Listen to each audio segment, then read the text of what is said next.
Hello दोस्तों, मैं हूँ वेदांत। आप लोग कैसे हैं?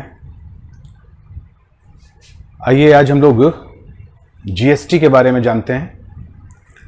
जैसा कि आपको पता है कि आप इंडियन इकोनॉमी पर एक लेक्चर सीरीज देख रहे हैं, जिसमें आज लेक्चर नंबर 24 है।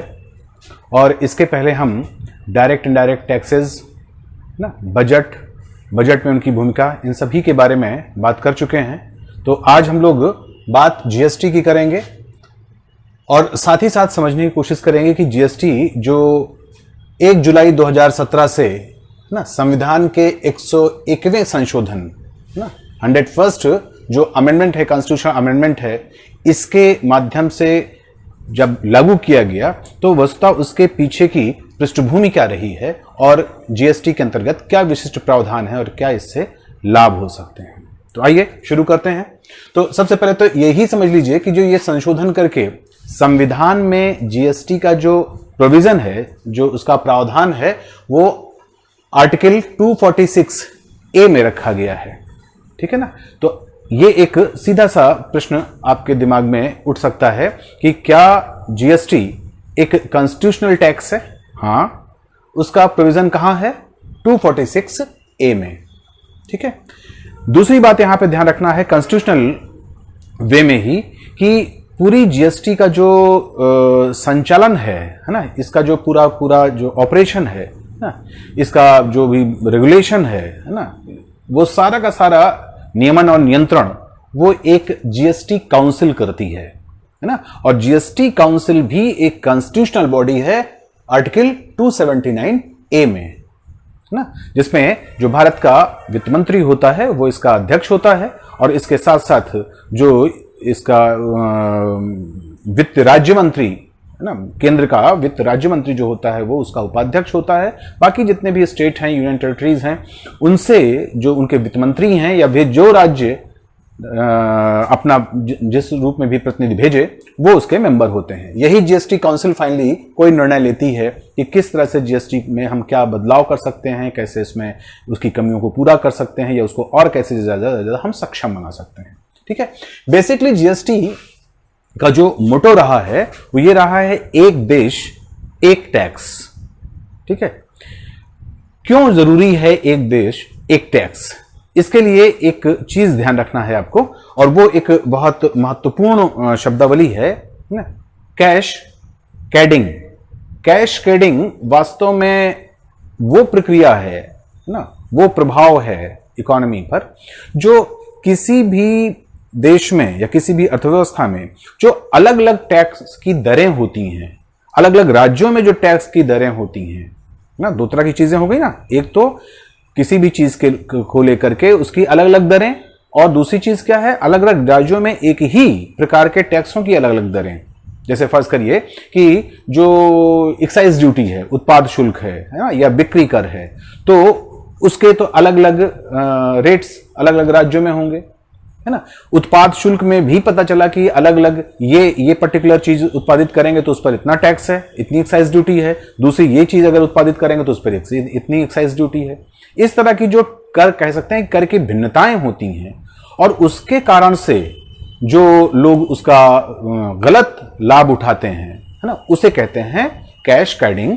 और इसी कैश कैडिंग को खत्म करके पूरी इकोनॉमी को एक इकाई के रूप में रूपांतरित करने के लिए जीएसटी को लाया गया है ना। ये एक बेसिक बात ध्यान रखे रहिएगा। दूसरी बात यहां पे ये भी याद रखना है आपको कि वास्तव में जो जीएसटी है ये एक टैक्सेशन की फील्ड में एक सिलसिलेवार जो सुधार हुए हैं उनकी चरम परिणति है ना।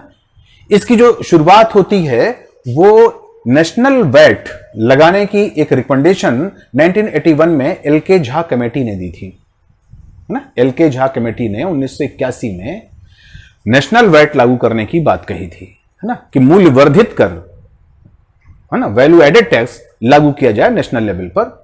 और इसी को समय के साथ मैन वैट, मॉड वैट, सेन वैट, वैट, है ना, इस आधार पर लागू करते हुए अंत में हम पहुंचे हैं जीएसटी की मंजिल तक। ठीक है। अब यहां पर यह ध्यान रखना है कि झा कमेटी ने यह कहा था कि जो वैट है उसको ओवरऑल लगाने से पहले ना, जो मैन्युफैक्चरिंग फील्ड है उसके कुछ उत्पादों पे इसको मैन्युफैक्चरिंग वैल्यू एडेड टैक्स के रूप में यानी वैनवैट के रूप में लगाया जाए, लेकिन यह कभी भी लागू नहीं हो सका।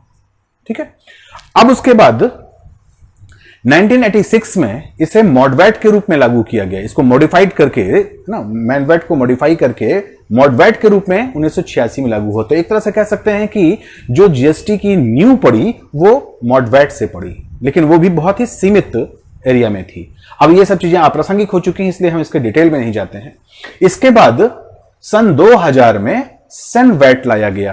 ठीक है, यानी जितनी भी excise duty, central excise duty थी, उस सेंट्रल एक्साइज ड्यूटी को ना कुल मिलाकर के 3 रेट में, है ना, 8%, 16% और 24%, ये 3 रेट लगा करके चलाया जा रहा था। फिर अंत में ये देखा गया कि ये तीनों रेट अलग अलग ना करके इन रेटों की जो भिन्नताएं हैं उसको खत्म करके एक कॉमन रेट चलाया जाए। तो उन्होंने तीनों को जोड़ करके उसका एक औसत निकाल लिया 16%। ठीक है, तो सेंट्रल वैल्यू एडेड टैक्स रूप में 16% की एक्साइज ड्यूटी लगा करके सन 2000 में शुरू किया गया। इसको कहते हैं सेनवैट। फिर राज्यों के जो टैक्सेस थे, बिक्री कर वगैरह ना, इनके लिए वैट सिस्टम लागू किया गया 2005 में। ठीक है, यहां पर ध्यान रखना है कि नई आर्थिक नीति के तहत जब टैक्सेशन रिफॉर्म की बात आई तो 1991 में एक राजा चेलैया कमेटी बनाई गई थी, और राजा चेलैया कमेटी ने वैट लागू करने की रिकमेंडेशन के साथ साथ एक बहुत महत्वपूर्ण सिफारिश की थी कि सेंट्रल गवर्नमेंट को सर्विस टैक्स लगाना चाहिए। और उसी का परिणाम हुआ कि 1994 के बाद से भारत में सर्विस टैक्स की शुरुआत हुई। ठीक है, तो इसी क्रम में यह सोचा गया कि अगर हम जितने वस्तुओं यानी कमोडिटीज पर जितने भी टैक्स लगते हैं प्लस जो हम सर्विस टैक्स देते हैं, इन दोनों को आपस में जोड़ दिया जाए। जब जोड़ेंगे तो क्या बन जाएगा? Goods and services tax. तब ये जीएसटी की नींव पड़ती है। ठीक है, अब यहां पर 2 चीजें और ध्यान में रखनी है। वास्तव में अगर हम ग्लोबल सिनेरियो में देखें तो जीएसटी के 3 प्रकार हैं ना। वो 3 प्रकार क्या हैं? एक प्रोडक्शन पर आधारित है, एक इनकम पर आधारित है, एक कंजम्पशन पर आधारित है। ठीक है, तो कंजम्पशन पर आधारित जो कैनेडियन मॉडल है, कनाडा का जो मॉडल है, इसके अनुरूप भारत में जीएसटी को लागू किया गया है। ठीक है, तो इसका मतलब हुआ कि अल्टीमेटली जो उपभोग के लेवल पर है ना, कंज्यूमर पॉइंट पर हम जीएसटी लागू करते हैं।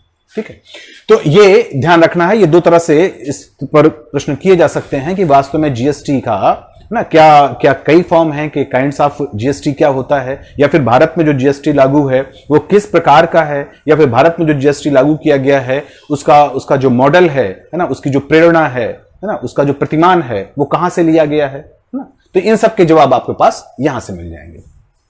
ठीक है, अब यहां पर 2 और चीजों पर ध्यान रखना है। एक चीज तो यह ध्यान रखना है कि वास्तव में जो जीएसटी है उसके लिए 0%, 5%, 12%, 18% और 28% है ना, इसके ग्रुप बनाए गए हैं और ये इन्हीं दरों में प्रचलन में है। ठीक है, तो जो बहुत ही बेसिक खाद्यान्न से संबंधित जो बास्केट है, चीजें हैं, उनमें 0% है। ठीक है, लेकिन जो और जरूरी चीजें हैं उनमें 5% है, और जो बिल्कुल लग्जरियस आइटम है उनमें 28% है। ठीक है, इन जो प्रमुख दरें हैं, इन प्रमुख दरों के अलावा जो गोल्ड और ज्वेलरीज हैं इनके ऊपर 3%, और जो बहुत बहुमूल्य हीरे जवाहरात जैसे पत्थर होते हैं उन पर 0.25% की विशिष्ट दरें भी चलाई जाती हैं। ठीक है, लेकिन जब आपसे यह कहा जाए कि आखिर दरें कितनी हैं जीएसटी की, तो वो यही दरें हैं। ठीक है ना, ये विशिष्ट दरें हैं। अब यहां पर ध्यान रखना है कि जो 28% से संबंधित, जैसा हमने कहा कि ये बहुत ही जो कम जरूरी या विलासता की या स्टेटस सिंबल की चीजें होती हैं, उन पर 28% की रेट लगाया गया है जीएसटी का।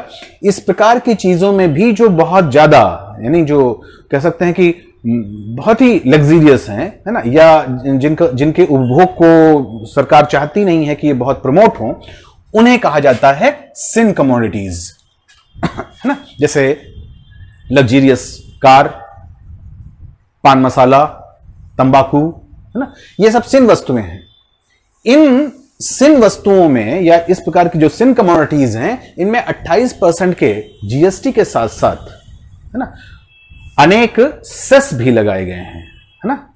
यहां पे ध्यान रखिएगा कि सेस और सरचार्ज जो वास्तव में टैक्स के साथ, है ना, ऊपर से लिए जाते हैं, इस तरह की जो चीजें हैं उनके बारे में हमने काफी डिटेल से, है ना, वो लेक्चर नंबर 21 में बताया है। अगर आपको नहीं क्लियर है तो वहां से देख लीजिए, क्योंकि ये पूरी एक सीरीज है तो स्वाभाविक है कि आगे पीछे के लेक्चर एक दूसरे के ऊपर डिपेंड करते हैं। तो उन सिन वस्तुओं पर सेस लगाया गया है, ठीक है।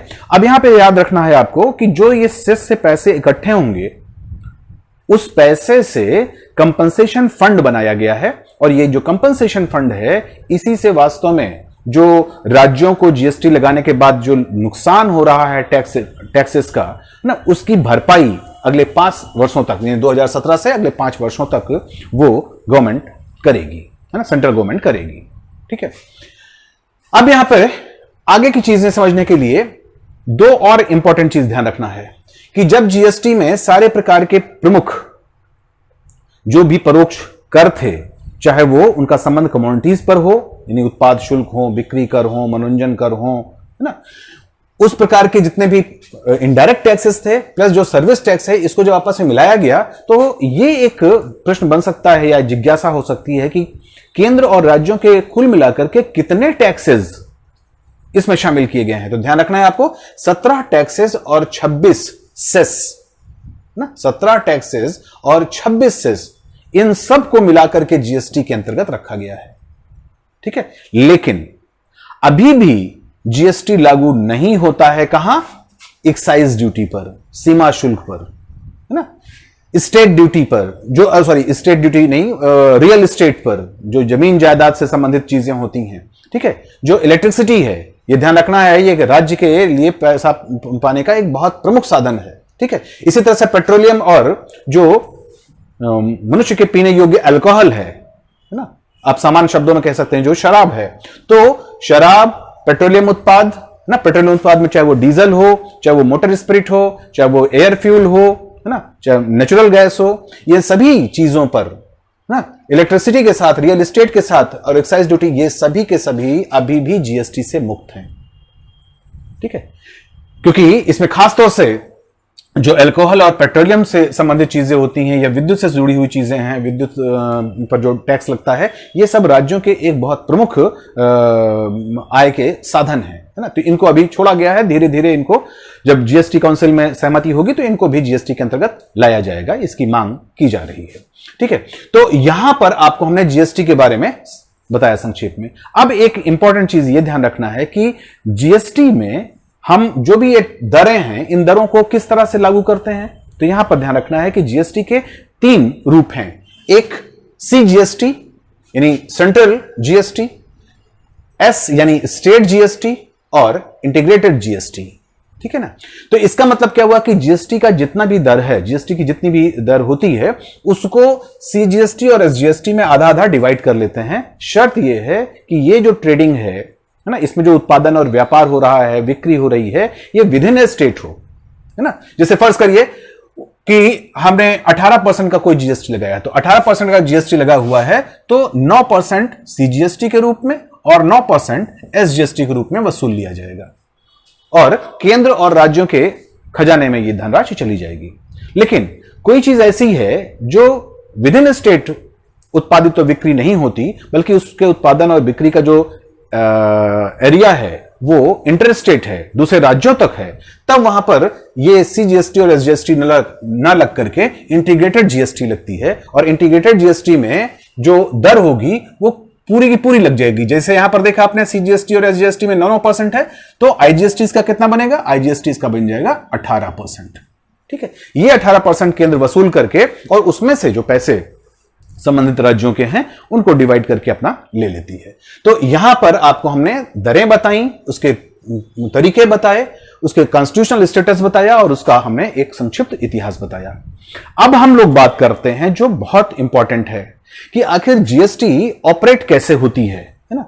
ये बहुत इंपॉर्टेंट है क्योंकि इससे जुड़ी हुई जो शब्दावलियां हैं वो अक्सर आपको सामान्य मैगजीन या किताबों में पढ़ते समय कंफ्यूज करती हैं, जिनमें सबसे ज्यादा कंफ्यूजिंग जो शब्द आता है वो है आपका टैक्स इनपुट क्रेडिट, ठीक है। तो टैक्स इनपुट क्रेडिट क्या होता है, इसको हम लोग पहले समझने की कोशिश करते हैं। वास्तव में जो ये जीएसटी है या पहले जो वैट रहा है ना, ये एक कह सकते हैं कि मल्टी पॉइंट टैक्सेशन सिस्टम है। ये किसी एक फाइनल बिंदु पर न लगा करके जो उत्पादन के या बिक्री के अलग अलग पॉइंट होते हैं, क्योंकि सिंपली सोचिए तो इससे और ज्यादा क्लियर हो जाएगा कि कोई भी वस्तु है वो एक जो उसका प्रोड्यूसर है ना, जो उसका प्रोड्यूसर है, इस प्रोड्यूसर से चलते हुए है ना वो फाइनली कंज्यूमर तक पहुंचती है, उसके उपभोक्ता तक पहुंचती है। ठीक है, इस उपभोक्ता के पहुंचने के पहले यहां पर फर्ज करिए जो प्रोड्यूसर है, प्रोड्यूसर से जो पैसा पहुंचा वो एक तरह से स्टॉकिस्ट के पास पहुंचा है ना, स्टॉकिस्ट के बाद फिर वो आगे बढ़ा, उसके बाद फिर वो पता चला रिटेलर के पास पहुंचा, फिर रिटेलर के बाद से फिर वो पहुंचता है फिर कंज्यूमर के पास। तो ये कई स्टेजेस पे कोई चीज चलती है। यहां पे ध्यान रखना है कि जो जहां पर ये प्रोड्यूसिंग पॉइंट है इसके पीछे भी कई चीजें हो सकती है ना। जैसे कोई भी जो प्रोडक्शन होगा तो स्वाभाविक है कि उस प्रोडक्शन के लिए कोई रॉ मटेरियल की जरूरत होगी, तो अब ये और पीछे चला आएगा ना। जैसे उदाहरण लीजिए, फर्ज करिए कि रेडीमेड गारमेंट्स हैं, है ना, सिले हुए वस्त्र हैं। तो जो सिले सिलाए वस्त्र हैं, है ना, ये कंज्यूमर को किससे मिलते हैं? रिटेलर से। रिटेलर को कहां से मिलते हैं? स्टॉकिस्ट से। स्टॉकिस्ट को कहां से मिलते हैं? जो इस प्रकार का रेडीमेड गारमेंट्स बना रहा है। लेकिन रेडीमेड गारमेंट्स जो बना रहा है, मान लेते हैं जो शर्ट या पैंट बना रहा है, सिले सिलाए वस्त्र बना रहा है, उसके लिए कपड़े कहां से आ रहे हैं? तो उसके पीछे भी तो एक चेन है ना। फिर जहां से कपड़े आ रहे हैं, ठीक है, या उससे जो जुड़े हुए और मटेरियल हैं, क्योंकि जब सिले सिलाए वस्त्र होंगे तो उसमें बटन वगैरह भी लगेगी, है ना, तमाम और जो चीजें हैं उनके पीछे जो चीजें आ रही हैं उनके और भी पीछे जाइए। क्योंकि अगर हम सिर्फ कपड़े को पकड़ के चलें तो कपड़ा कहां से आएगा? तो पता चला कि कपड़ा जो है वो कपड़े की फैक्ट्री से आएगा, लेकिन कपड़े की फैक्ट्री में फाइबर कहां से आएगा? उसका जो धागा है। फिर धागा से पीछे पहुंचकर अंत में आप कॉटन के फील्ड यानी कपास के खेत तक पहुंच जाएंगे, है ना। क्योंकि जहां पे कपास उगी उसके बाद फिर वो साफ उसको करके और फाइनली फिर उसे धागे बनाए गए, धागे फिर बाद में कपड़े फैक्ट्री में उसको बुना गया, बुनने के बाद कपड़े फैक्ट्री से फिर वो जहां पर उसको सिलना है वहां पे पहुंचा, वहां से निकल के स्टॉकिस्ट और रिटेलर के पास पहुंचते हुए उपभोक्ता तक पहुंचे। तो ये कितने ढेर सारे पॉइंट्स बन रहे हैं ना, अपने उत्पादन की प्रक्रिया से लगा करके और फिर व्यापार की प्रक्रिया से होते हुए अल्टीमेटली कंज्यूमर पॉइंट तक पहुंचने में कई पॉइंट है ना। इसीलिए इसके लिए शब्द क्या यूज किया गया? मल्टी पॉइंट टैक्सेशन सिस्टम है ये। अब जब मल्टी पॉइंट टैक्सेशन सिस्टम होगा और हर पॉइंट पर हम उसी प्रकार का टैक्स लगाते जाएं तो ये टैक्स के ऊपर टैक्स नहीं बढ़ता चला जाएगा। जैसे उदाहरण लीजिए, तो टैक्स इनपुट क्रेडिट में आपको हम एक सीरीज बताते हैं, सामान्य छोटी सी सीरीज है कि पहले पॉइंट पर अगर हम मान लेते हैं कि एक प्रोड्यूसर है, ठीक है, दूसरे पॉइंट पर स्टॉकिस्ट है यानी थोक विक्रेता है, तीसरे पर रिटेलर है यानी फुटकर विक्रेता है, और अंतिम पॉइंट पर ना जो डेस्टिनेशन पॉइंट है उस पर कंज्यूमर यानी उपभोक्ता है। ठीक है, अब हम एक उदाहरण लेते हैं, मान लेते हैं कि एक रेडीमेड शर्ट का उदाहरण ले लेते हैं। तो एक रेडीमेड शर्ट जो प्रोड्यूसर है ना, जहां पर उसको सिला गया है, उसने उसको 300 रुपए में बनाया, ठीक है।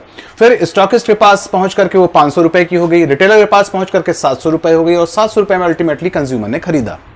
ठीक है, अब हम ये पहले देखते हैं इनपुट क्रेडिट को समझने के लिए पहले हम जो पूर्व व्यवस्था थी टैक्सेशन की उसको देखते हैं। फर्ज करिए कि इस पर एक्साइज ड्यूटी लगाई गई, ठीक है, तो यहां पर 10% की एक्साइज ड्यूटी लगाई गई और उसी में सब जो टैक्स देना है साथ ही साथ जो प्रॉफिट है वो सब इसमें जुड़ा हुआ है। 300, 500, 700 रुपए के संदर्भ में दोनों चीजें जुड़ी हुई हैं। ये सब हम आपको उदाहरण को आसान बनाने के लिए कर रहे हैं, ठीक है। तो अब यहां पर पहले क्या होता था कि 300 रुपए पर अगर 10% का टैक्स लगा तो वो कितना हो गया? 30 रुपए। फिर 500 रुपए पर टैक्स लगा तो कितना हो गया? 50 रुपए। 10% टैक्स अगर 700 में लगा तो 70 रुपए। अब तीनों को अगर हम जोड़ दें तो टैक्स की टोटल राशि कितनी बन जाती है? 150। यानी कंज्यूमर के ऊपर जो टैक्स का भार आया वो 150 रुपए का आया, ठीक है। अब हम इस पर जीएसटी लगाते हैं, यानी जितनी वैल्यू ऐड होती है अलग अलग स्टेजेस पर केवल हम उसको लगाते हैं। तो उसको लगा करके हम देखें तो यहां पर 300 रुपए का जो टैक्स 10% का है वो 30 रुपए है। फिर यहां पर 500 रुपए का जो हुआ तो इसमें कितना टैक्स पहले बन रहा था? 50 रुपए, ठीक है। लेकिन वास्तव में यहां पर जो कीमत बढ़ी है वो कीमत केवल 200 रुपए के बराबर बढ़ी है, क्योंकि 300 रुपए का तो ऑलरेडी इनपुट था, ठीक है ना। आउटपुट कितना का हुआ? आउटपुट हुआ 500। अब यहीं पर आपको समझना है कि इनपुट टैक्स क्रेडिट क्या होती है ना। हमने आपको इनपुट टैक्स क्रेडिट का जो पहले फॉर्मूला बताया उसमें क्या था कि आउटपुट माइनस इनपुट। तो यहां पर आउटपुट कितना है, आउटपुट है 500 रुपए का और इनपुट कितना है 300 रुपए का। तो इसका मतलब हुआ कि एडेड वैल्यू कितनी हुई 200 रुपए की। ठीक है, ऐसी स्थिति में यहां पर टैक्स कितना लगना चाहिए 20 रुपए, ना कि 50 रुपए, है ना। अब यहां पर जब ये स्टॉकिस्ट पहले से टैक्स जो पे किया गया है उसके साथ सामान को खरीद रहा है, ठीक है, तो इसका मतलब यह हुआ कि इसके ऊपर टैक्स की लायबिलिटी कितनी आई, क्योंकि इसने अपना टैक्स किसके ऊपर शिफ्ट कर दिया, अपना टैक्स शिफ्ट कर दिया स्टॉकिस्ट पर। तो टैक्स की लायबिलिटी जो 30 रुपए की थी वो भी प्लस इधर के 20 रुपए, ये दोनों आ गए इसके पास, है ना। तो इसने पेमेंट तो जो किया 50 रुपए का, लेकिन वास्तव में इसको क्या हुआ कि जो 30 रुपए पहले पे किया गया है उसकी इसको मिल गई छूट। इसी को कहा जाता है टैक्स इनपुट क्रेडिट।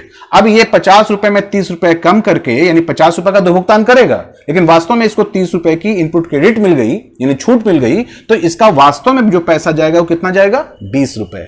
ठीक है, यही स्टेज आगे में भी आएगा, क्योंकि यहां पर देखिए वो कितना हो गया 700 रुपए का। अब 700 रुपए में हो गया तो स्वाभाविक है कि इसके टैक्स में इसका भी टैक्स इसका टैक्स दोनों लोगों ने अपना शिफ्ट कर दिया किसके ऊपर, स्टॉकिस्ट के ऊपर।